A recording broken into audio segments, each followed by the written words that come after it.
Hi everyone, and today we are going to look at how you draw perspective drawing. Perspective is how we get a little bit more depth into our drawings, and it makes our drawings and paintings look more realistic. And how we do this is basically by we can use mathematical ways of doing it, but we can also use actually what we're seeing around us. So I'm standing here outside today just to demonstrate a little bit on how we can find perspectives and how we can use what we see around us in our art. So as you can see here, we have a road that goes past here, and we have got a house here. And first, if we're looking at the road, we can see that it's much wider down here at the bottom than it is up here at the top.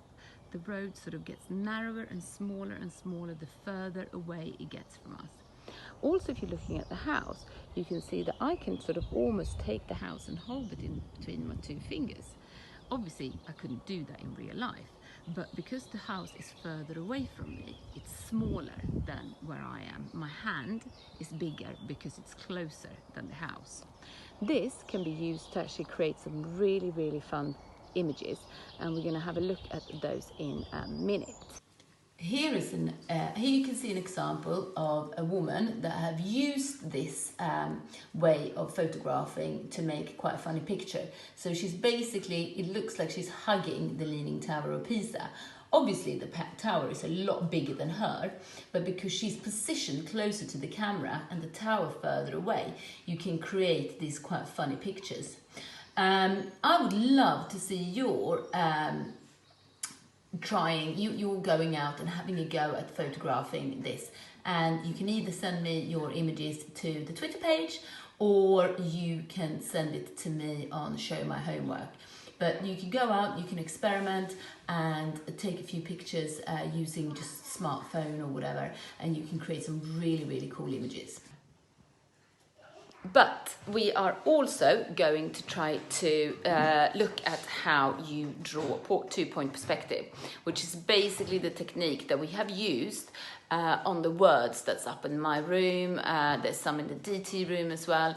And I know a lot of you have really, really liked these images. So we're going to go through that and obviously have a go at practicing doing these two-point perspectives. We're going to start with doing a street scene.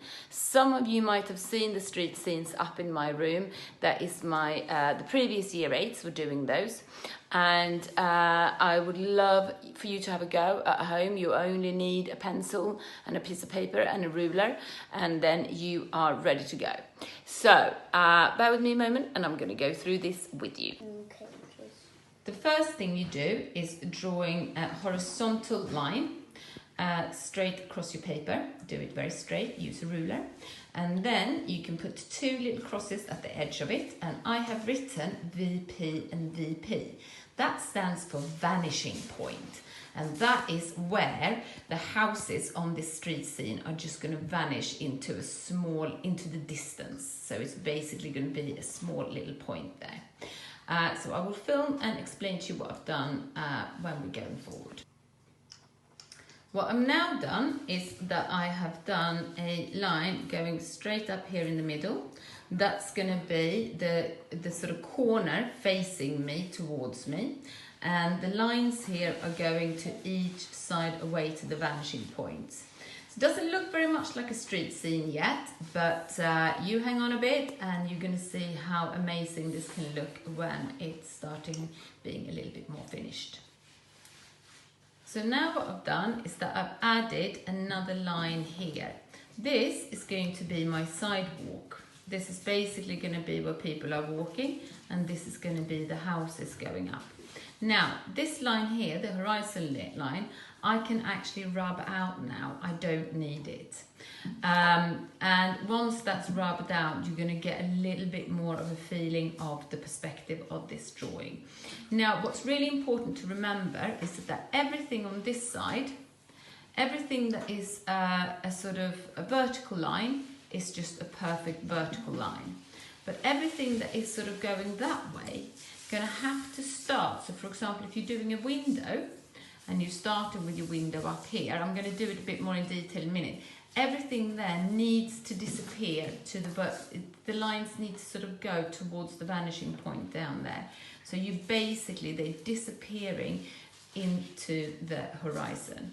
So bear with me a moment, and I'm going to add a few more things. This is a bit tricky for me to film and draw at the same time because I haven't got a stand for the camera, so I'm holding it with one hand, and I obviously need to use my ruler to line things up. Or actually, I'm going to confess, I haven't got a ruler. I can't find it. It's a bit messy at the moment, so I have I have borrowed one on my children's train track, and I'm using that as a ruler. So even if you don't have a ruler, you can have a go at this. You can use the side of a book, you can use something else. Try to be